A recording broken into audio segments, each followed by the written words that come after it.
right, welcome everyone. Congratulations to all of our newly admitted transfer students. We're going to be doing a short presentation and panel about the College of Arts and Sciences. My name is Stacy Ulrich. I'm the Director of Student Programs and Leadership. I'm going to serve as our host. I'm going to go over sort of some opportunities that exist for all of our transfer students in the College of Arts and Sciences. And as I explain some of those opportunities, I'm going to rely on the help of some of our awesome students who have already taken advantage of these opportunities. Both of our students, Nicole and Rachel, who you will meet in a moment, are transfer students themselves, so they can speak directly from that experience in the College of Arts and Sciences. And then I'll hand it over to my colleague, Dean Bulio, who is going to talk about general education requirements, as well as what you can expect in terms of next steps for registration, getting your transfer credits evaluated, etc. Should you decide to come to Boston University. I know some of you are already committed, others are still deciding. So wherever you're at in that decision-making process, we're really happy to have you here today. As I am presenting, if you want to ask any questions, my staff member, Emily Lombardo, is also here to answer your questions in the Q&A. So if you just click on Q&A, it'll give you an option to submit a question. Our students can answer your questions as well as we're doing the presentation, and then we'll leave some time at the end for additional questions as they come up as well. So we're going to get going. The last housekeeping thing I wanted to mention was if you want to see closed captions of this, they're happening live. You can just click on the closed caption option that should be, I believe, at the bottom of your screen. So many of the experiences that I'm going to be talking about are what we call high impact practices. So options that you have at many colleges, but which I think are specifically strong in the College of Arts and Sciences, that have shown through research to really enhance your education, enhance your GPA, but just enhance your satisfaction and all of the things that we hope you get out of a college education and a university education. So to situate us a little bit, the College of Arts and Sciences is by far the biggest college at Boston University. We have 39 departments, 70 majors. Most of our Boston University students, if not all of them, regardless of college, will be taking classes in the College of Arts and Sciences. And certainly as CAS students, you'll be taking almost all of your classes in the College of Arts and Sciences. So there are ways that you can make your education really unique and your own in CAS because we have so many options. And I'm going to highlight some of those right now. So the first is internship opportunities. So at BU, internships are not required, but many of our students do complete them. And you can find internships on your own just by reaching out to businesses or nonprofits of interest in Boston or in your hometown over the summer. You can ask for help through the Center for Career Development. They have a whole kind of cache of internships that you can look through. You can get help with resumes and cover letters and doing that search, or you can apply for a funded internship through the Center for Career Development. So our funded internship program is called the Yawkey Nonprofit Internship Program. So you would find a nonprofit that you want to intern at. Some examples are on the slide, but certainly not limited to that, really any nonprofit that you're interested in. And then BU actually gives you money to complete that internship, because generally nonprofits can't afford to pay you, whereas maybe another internship you might find might be paid. So they give you money to complete that, which is really cool. Another option for completing an internship through a program at BU is the CAS on Campus Internship program. So this you would complete either in your fall or spring semester. It isn't necessarily for people who are interested in working in higher education. It's folks that are interested in any number of offices and areas of work. BU is really like a mini city. I mean, we have our whole kind of ecosystem here. So for instance, you could work in the athletics department, the computer science department, the BU Hillel, the Gottlieb Center for Archival Research, which is a massive center, the sustainability office. And through that kind of mini internship, you get a credit You take an online class that kind of helps you figure out more your long-term interests and what you might want to do after college. So both of our awesome panelists today have completed internships. So what I'm going to do is have Rachel and then Nicole do kind of a full intro, tell us where you're from, what you're studying, and then where you got your internship and what it was. So Rachel, you take it away first. Hi everyone, congrats on getting into BU once again. I'm Rachel. I'm a junior in the College of Arts and Sciences studying political science and psychology. I'm originally from Sarah, California, which is like Northern California. I had a guaranteed transfer to BU as a sophomore. So yeah. So Rachel, share with us how you found your internship and what you did as part of your internship. It sounds good. Okay, so last summer I actually interned with the San Francisco Superior Court. I focused primarily in dependency court, so that's like family law, guardianships, and all that. I was an intern with the Massachusetts trial courts in the Court Service Center this spring semester. I got that internship through Handshake. Since you are a BU student, you have access to Handshake, which has a bunch of employers, and you can sometimes even like apply via Handshake, but also they could give you like emails that you can reach out to them depending on like how they want you to submit your resumes and everything. And then this summer I'm interning with the Volunteer Lawyers Project, which is a nonprofit in Boston, also focusing on family and guardianship law, but this time through more of a legal aid perspective instead of just like filling out forms for them. Awesome. Congrats, Rachel. She's taken full advantage, 3 internships in 2 years. That's pretty good. Nicole, so full intro and then tell us how you found your internship and what you did. Okay, hi everybody. Thank you so much for joining. My name is Nicole. I am majoring in architectural studies and I'm graduating in a couple of days. I'm class of 2021. I'm from Miami, which is very hot, so I'm glad to be in Boston where the weather is nice and cool. And my first internship I completed after my sophomore year, and it was a nonprofit internship, but it was funded by BU, so woohoo, very great. It was with the Miami Center for Architecture and Design, which I found through Handshake as well. And I actually had a couple of meetings with advisors from the Center for Career and Development. So that was very helpful. You guys have access to that as BU students. And basically my duties in Mcad was I was able to collaborate with architects and help a lot with event planning, which really solidified my major. And then my second internship, which I also found through Handshake, was with Alzheimer's San Diego, which was basically being an online companion to a person living with Alzheimer's or dementia and just talking to them weekly or bi-weekly. And that was this past summer when the pandemic started. Awesome. Thank you so much, Nicole. And of course, congrats on the upcoming graduation, not far away. So another high impact practice and something that will be available to all of you, regardless of major and interest, is research opportunities. Perhaps one of the reasons that made you interested in BU is that we are a Research One institution, which means almost all of our full-time faculty are involved, if not leading, like pretty massive research projects. And they're always looking for undergraduate students to get involved in those projects. So there's a few ways you can do that. One way, pretty casually, if you have a faculty member who's teaching a class who you really like, just talk to them, ask them what their research interests are, what they're working on, and if there's ways for you to get involved. If you know of an area of interest or a discipline that you want to get involved in research in, you can look at all the faculty in that department, read about their research. If you reach out to them and say that you've already read their research papers or you know what they're working on in their lab, man, they would be very impressed and likely happy to take you on. So those are some like casual ways of finding research opportunities. A more formal way is through UROP, which stands for the Undergraduate Research Opportunities Program. So every semester, there's faculty that post research positions for students, and this is in all disciplines. So not just natural sciences, which is where your head might naturally go about research, but also in the humanities, in social sciences, and in math and computer science.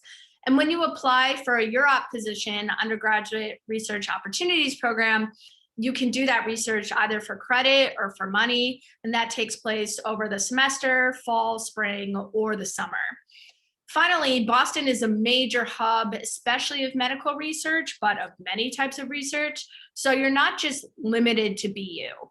Many of our students reach out to faculty at other universities and get involved in research opportunities at hospitals in the area or at other universities in the area as well. So we don't necessarily recommend that you do research your very first semester here because you might need to adjust to the workload and to the community and potentially living in a new place. But certainly after you do well that first semester, these opportunities are available for you.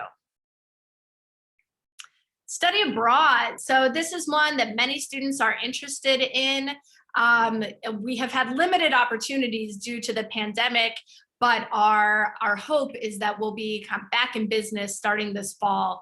And if not, certainly this spring when you might want to study abroad as a new transfer student. So again, not something that's required, but definitely available to you. BU has a number of options all over the world.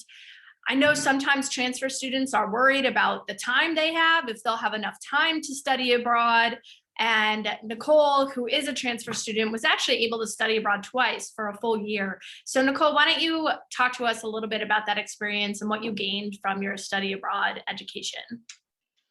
Yes, of course. So I studied abroad for the whole duration of my junior year. In the fall semester, I studied abroad in New Zealand, and then in the spring, I studied in Italy, in Venice. And those two experiences were honestly like the best time of my life. It really gave me the opportunity to learn about different cultures while also studying in like a whole new country for months.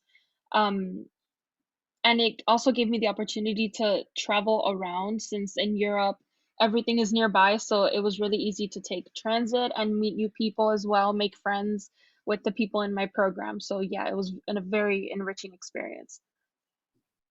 Awesome, thank you. And I love that picture. That, man, that really makes me want to travel. I missed travel days. They're coming back soon. So how are our students able to take advantage of all these opportunities? Of course, planning is really important. And a part of that planning is working with your academic advisor.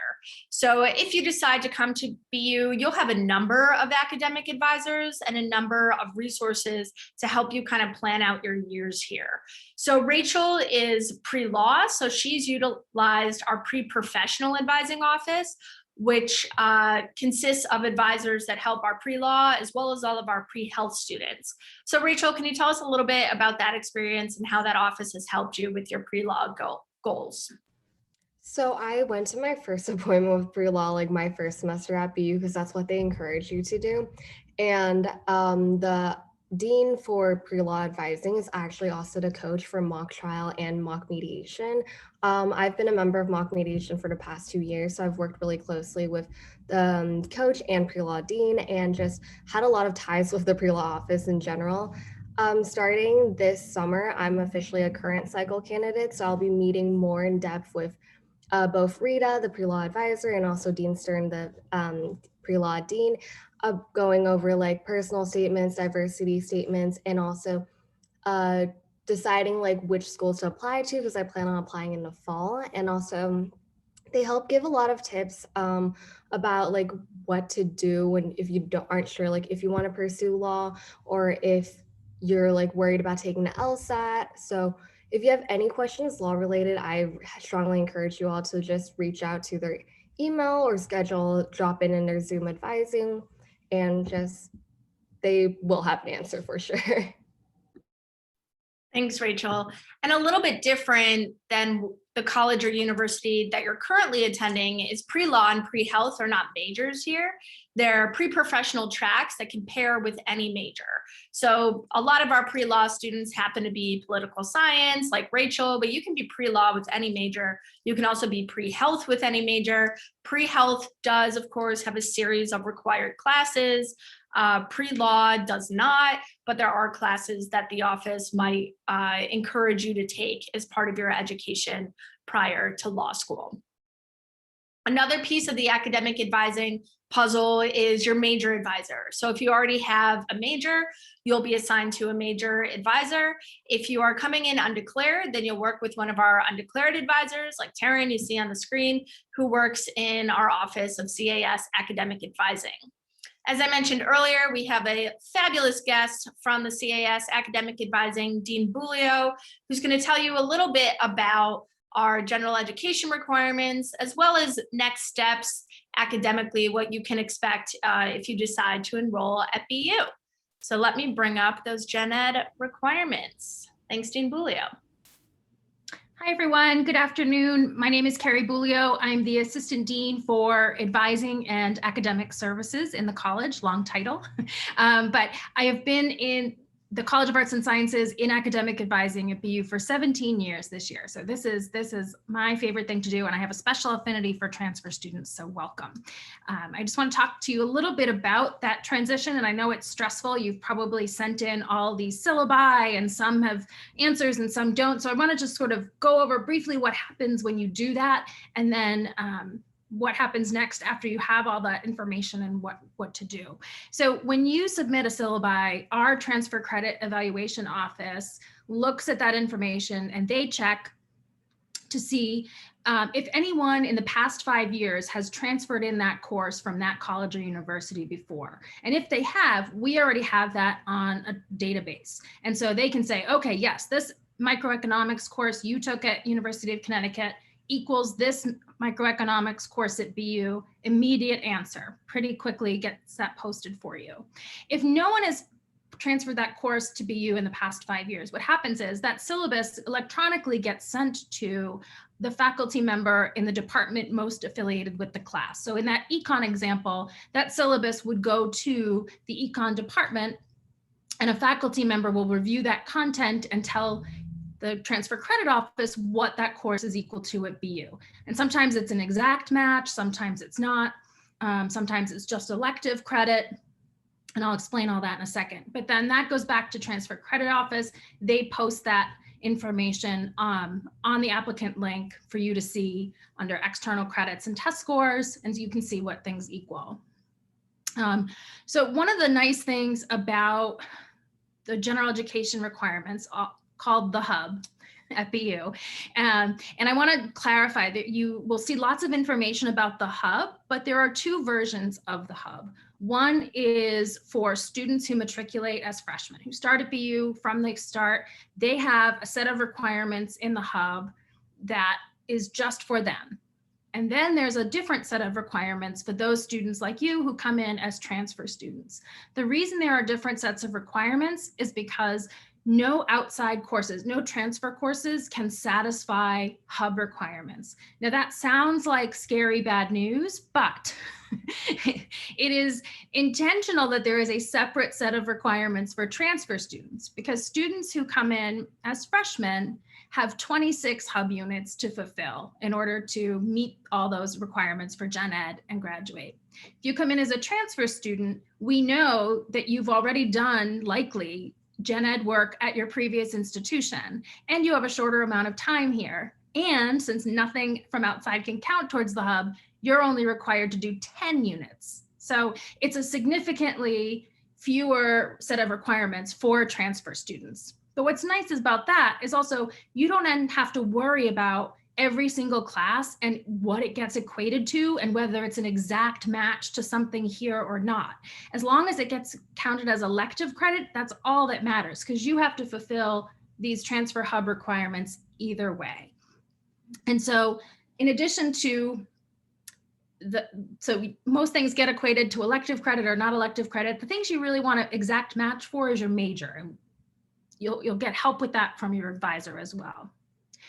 In addition, know that the Hub is not meant to be separate from everything else. Unlike some other general education programs, the Hub is not a requirement different than, let's say, majors and minors. Courses you take for your major and for your minor, if you have one, can also count for the Hub. So if those courses you're taking for your major in computer science have Hub units that are on here as part of your requirements, let's say quantitative reasoning, the course you take for your major that has that quantitative reasoning unit may also fulfill your hub requirement. So it's not separate from, it's sort of like an overlay.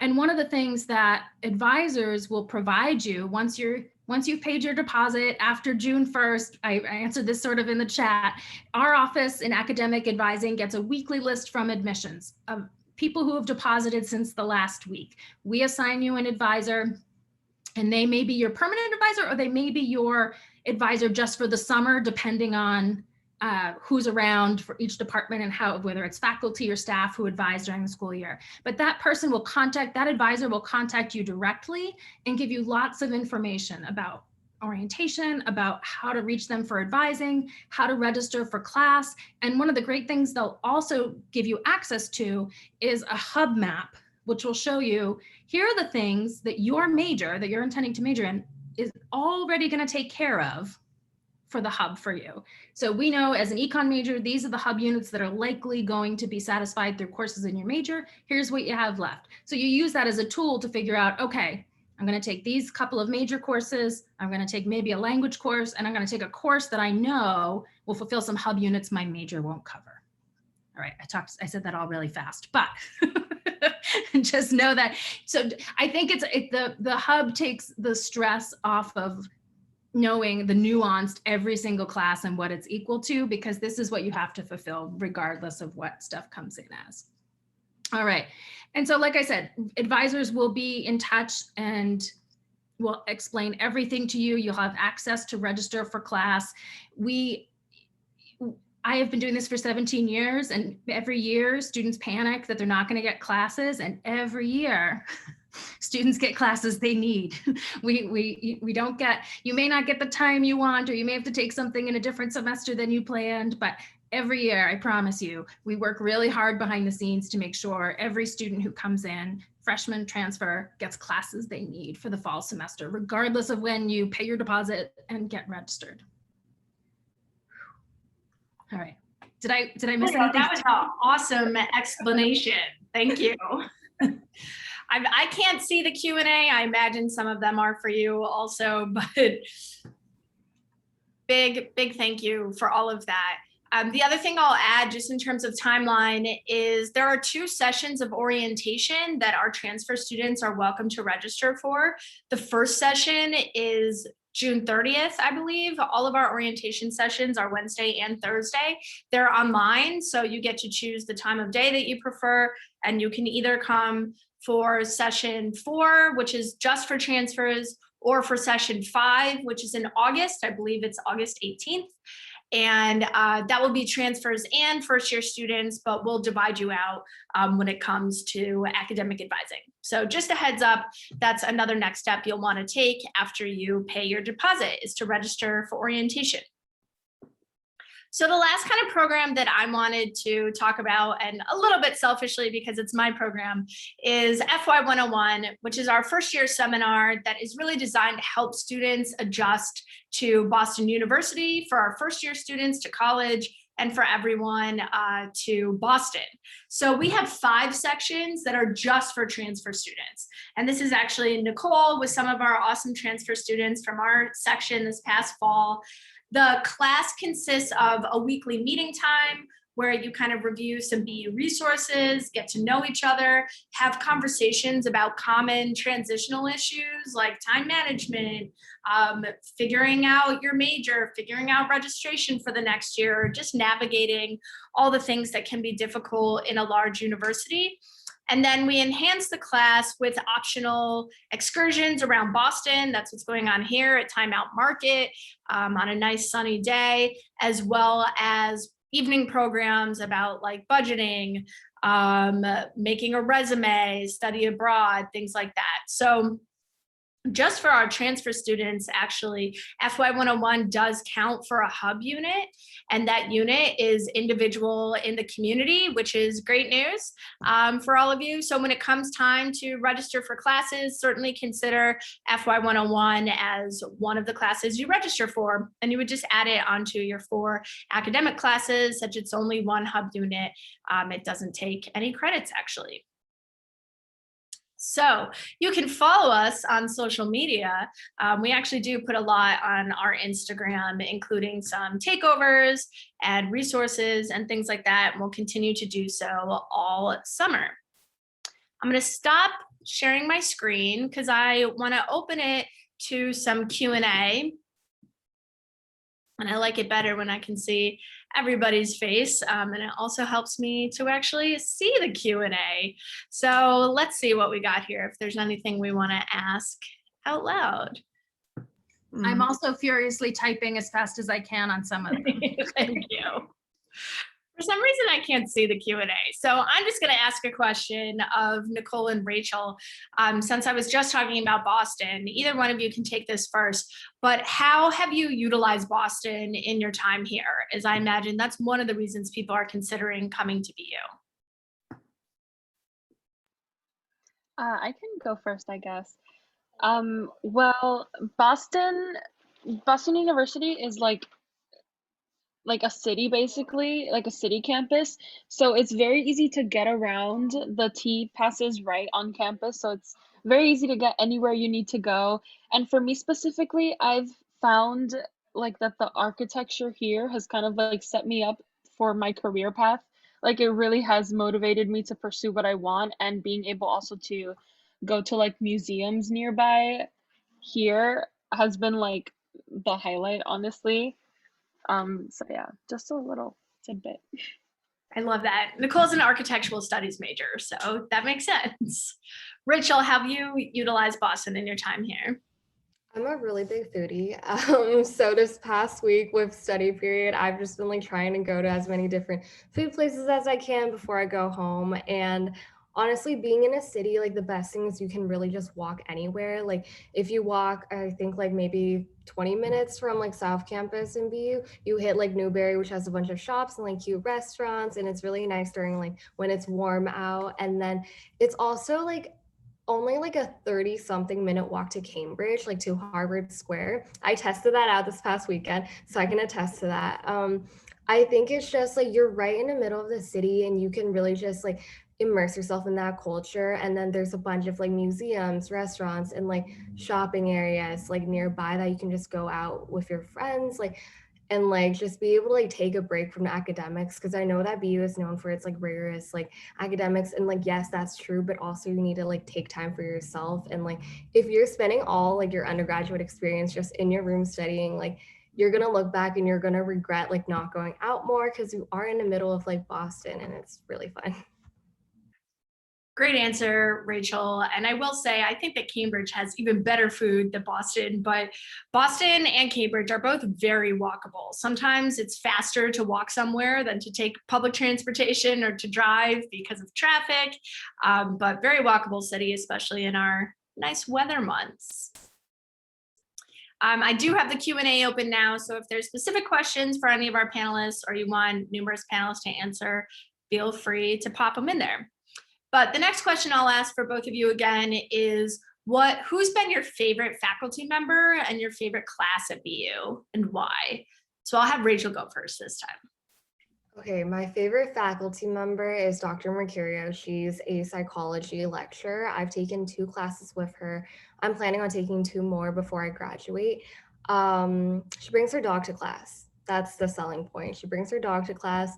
Her dog's Lily, and they're both just amazing. And she's like a really nice professor, very understanding, and just like, I like the content of her lectures too, so that worked out really well. My favorite class is a 500 level Judiciary and Civil Liberties in the Poli-Sci department.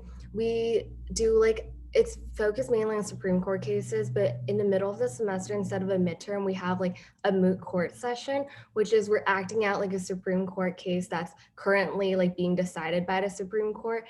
And like we do like a simulation in the class, which is really fun. Love that. I'm getting a question in the Q&A, Rachel, if you want to type in, is other poli-sci professors that people have to take or classes that you would recommend. Nicole, what about you? Yeah, I think my favorite professor coincides with my favorite class as well. Her name is Professor or Dr. Sarah Miller. I took a class with her. It's called Sociology of Gender. It was like the best class I've ever taken in my life. I originally wanted to minor in women and gender studies, but I didn't have the space for it, and I wanted to pursue a minor that complemented my major, so I did visual arts instead.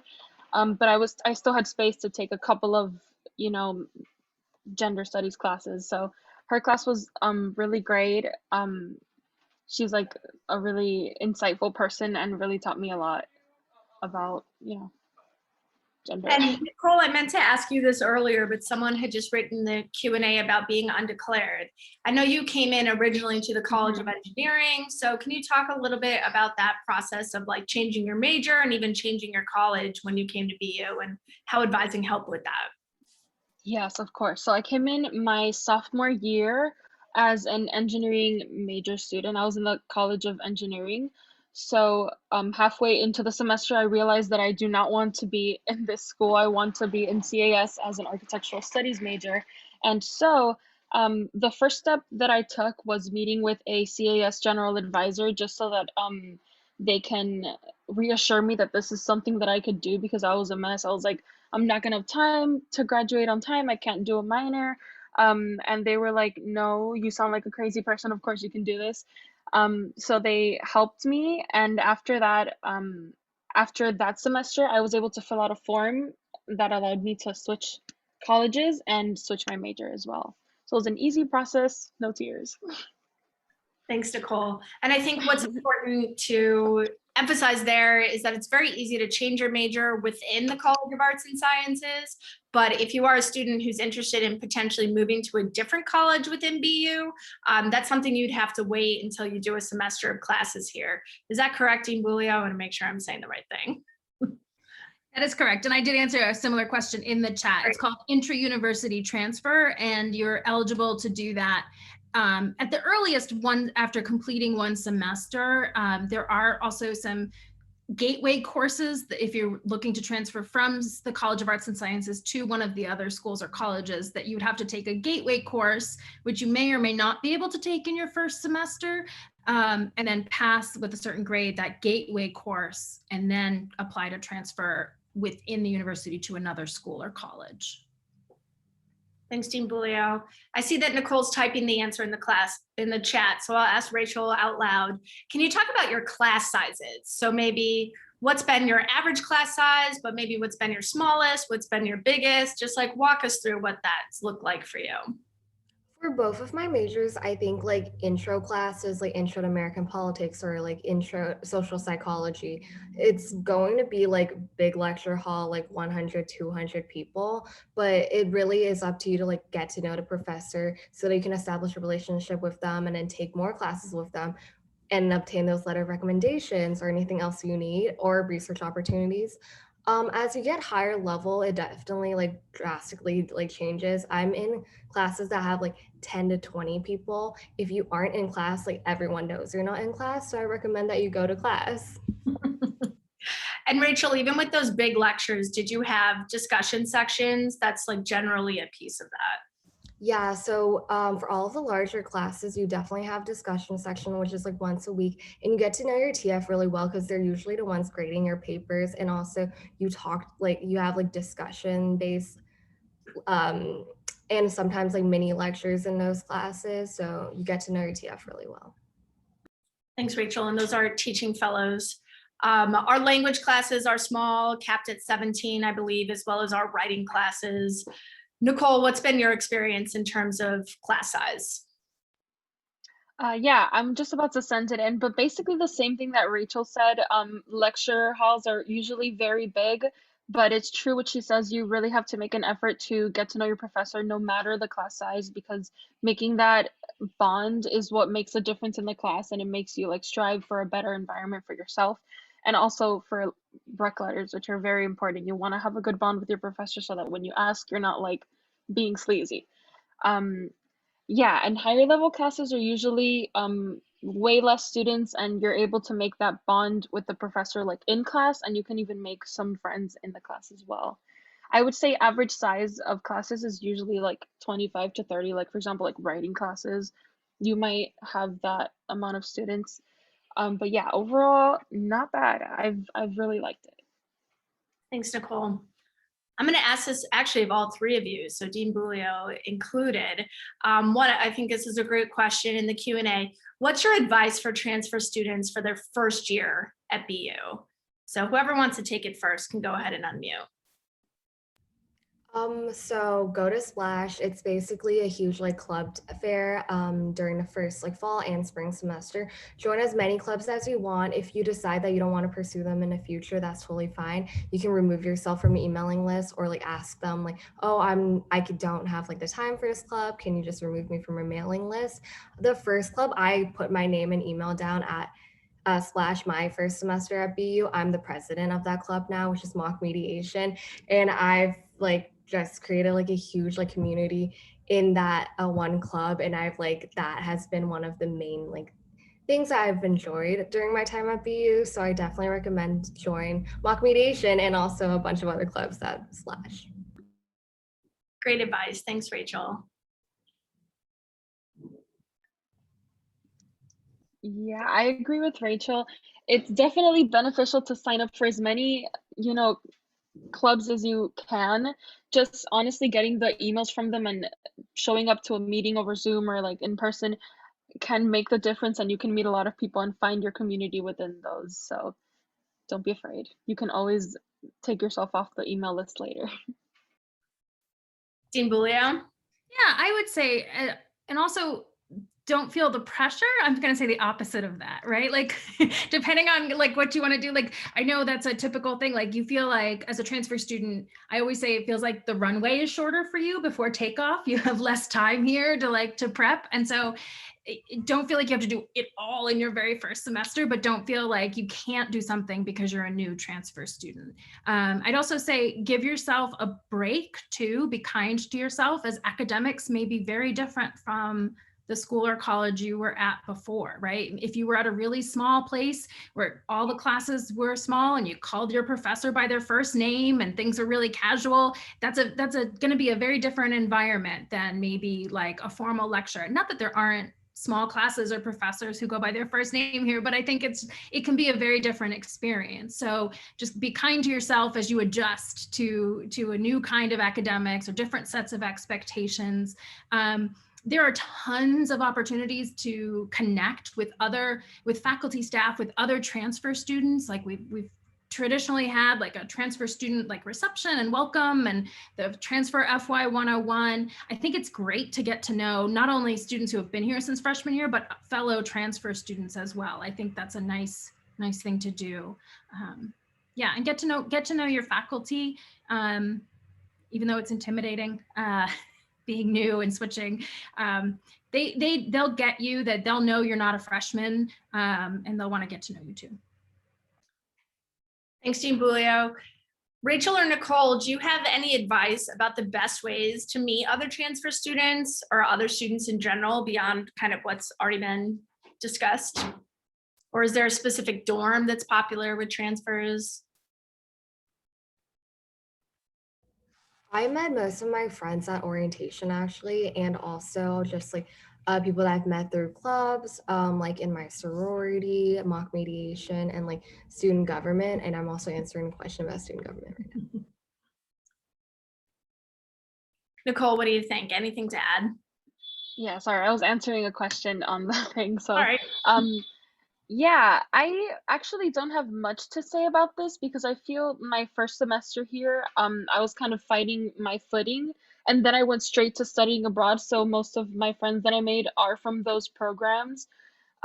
So exclusive transfer people community, not too well versed in, but generally the BU community is very friendly. So if you make the effort, you'll receive, positive reaction.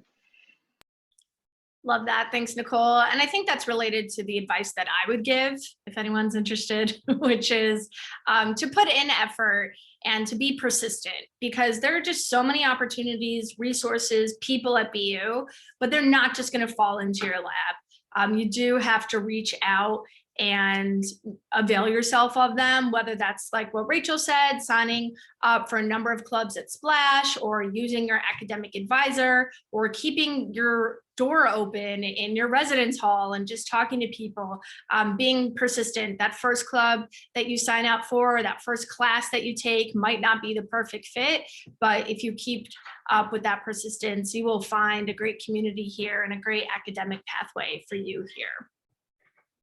So that's going to conclude our presentation and our Q&A for the day. I know we still have our panelists furiously answering questions.